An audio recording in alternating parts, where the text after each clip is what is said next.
ഇവിടെ നമ്മൾ നോക്കുന്നത് ട്രാൻസ്ഫോമറിന്റെ കൺസ്ട്രക്ഷനെയാണ്. അപ്പോൾ ഈ ട്രാൻസ്ഫോമറിന്റെ കൺസ്ട്രക്ഷൻ ഇവിടെ ടൈപ്പ് ചെയ്തിരിക്കുന്നതെന്ന് ശ്രദ്ധിക്കുക. എന്താണ്? All transformers have the following essential parts. അതിൻ്റെ അടിയിൽ എന്താണ്? 2 or more electrical windings insulated from each other and also from the core. അപ്പോൾ ഇവിടെ 2 വൈൻഡിങ് ഉണ്ടായിരിക്കും. ഈ 2 വൈൻഡിങ് ചില ട്രാൻസ്ഫോമറിൽ ഉണ്ടായിരിക്കും. ആ 2 വൈൻഡിങ് ഇൻസുലേറ്റ് ചെയ്തിട്ടുണ്ടാകും. അതുമാത്രമല്ല, വൈൻഡിങ് ഇൻസുലേറ്റ് ചെയ്തിരിക്കുക മാത്രമല്ല, ആ കോറിൽ നിന്നും ഇൻസുലേറ്റ് ചെയ്തിരിക്കും. അതാണ് ഇവിടെ പറയുന്നത്. മൂന്നാമത് എന്താണ്? A core which in case of a single phase distribution transformer is usually consists of a cold rolled silicon steel strips. അത് നിങ്ങൾ ഓർത്തിരിക്കണം, സിലിക്കൺ സ്റ്റീൽ സ്ട്രിപ്സ് എന്നുള്ളത്. അപ്പോൾ നമ്മൾ ട്രാൻസ്ഫോമർ ഡിസൈൻ ചെയ്യുമ്പോൾ ട്രാൻസ്ഫോമറിന്റെ കോർ ഉണ്ടാക്കുന്നത് സിലിക്കൺ സ്റ്റീൽ സ്ട്രിപ്സ് കൊണ്ടാണ്. ആ വാക്ക് നിങ്ങൾ ബൈഹാർട്ടാക്കിയിരിക്കണം. ഇത് നിങ്ങൾ ചിത്രത്തിലേക്ക് ഒന്ന് വന്നേ. ചിത്രത്തിൽ നോക്കൂ. ഇവിടെ പ്രൈമറി കോയിൽ കാണിച്ചിരിക്കുന്ന, അതുപോലെ ട്രാൻസ്ഫോമറിന്റെ കോറ് കാണിച്ചിരിക്കുന്നത്. ട്രാൻസ്ഫോമറിന്റെ കോർ, ഈ കോറാണ് സിലിക്കൺ സ്റ്റീൽ കൊണ്ട് നിർമ്മിച്ചിട്ടുള്ളത്. ഓരോ കോറാണ്. അവ തമ്മിൽ ഇൻസുലേറ്റ് ചെയ്തിട്ടുണ്ട്, ഷെല്ലാക്ക് കൊണ്ട് ഇൻസുലേറ്റ് ചെയ്തിട്ടുണ്ട്. അങ്ങനെയാണ് ഇതിവിടെ ഉണ്ടാക്കിയിരിക്കുന്നത്. അത് നേരത്തെ ഞാൻ പറഞ്ഞിട്ടുള്ളതാണ്. അപ്പോൾ ഇവിടെ പ്രൈമറി സൈഡ് അവിടെ വൈൻഡിങ് ഉണ്ട്, സെക്കൻഡറി സൈഡ് അവിടെയും വൈൻഡിങ് ഉണ്ട്. സെക്കൻഡറി സൈഡും കാണിച്ചിരിക്കുന്നത്. അതിനകത്തോട്ട് ഫ്ലക്സ് ഒക്കെ ഓടുന്നു. അതിൻ്റെ ഒരു സിമ്പിളാണ് തൊട്ടിപ്പുറ കാണിച്ചിരിക്കുന്നത്.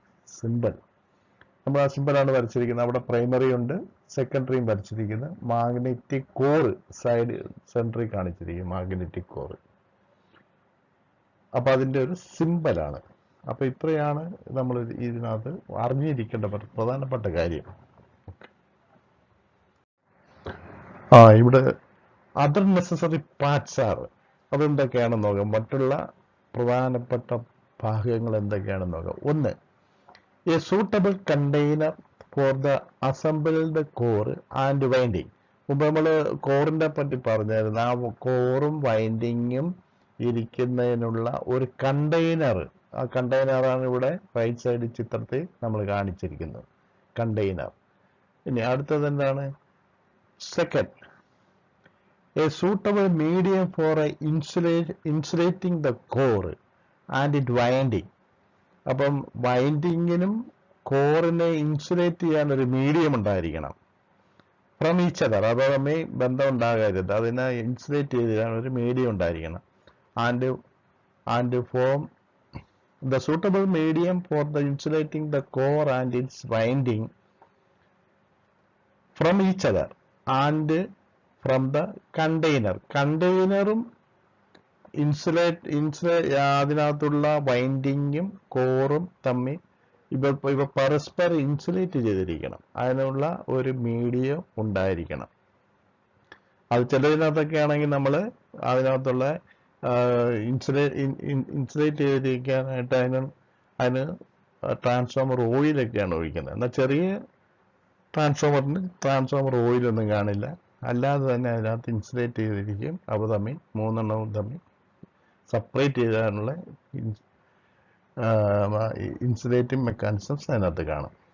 3, suitable bushing for insulating and bringing the terminal of the winding out of the case. ഈ കേസിൽ നിന്ന് നമ്മൾ സപ്ലൈ വെളിയിലേക്ക് എടുക്കണം. അതിന് നമ്മൾ പറയുന്നത് സൂട്ടബിൾ ബുഷിംഗ് ആണ്. ആ 2 ബുഷിങ്ങും അവിടെ കാണിച്ചിട്ടുണ്ട്. അപ്പോൾ അതിൽ കൂടിയാണ് നമ്മൾ വെളിയിലേക്ക് സപ്ലൈ എടുക്കുന്നത്. അതിന് നമ്മൾ പറയുന്നത് ബുഷിംഗ് എന്നാണ് പറയുന്നത്. ട്രാൻസ്ഫോമറിന്റെ ബുഷിംഗ് എന്നാണ് പറയുന്നത്. ഇതാണ് other necessary part of A transformer ആണ് ഇപ്പൊ നമ്മൾ എക്സ്പ്ലെയിൻ ചെയ്തത്. Thank you. നമുക്ക് ഈ ക്ലാസ് ഇവിടെ വെച്ച് തീർക്കാം.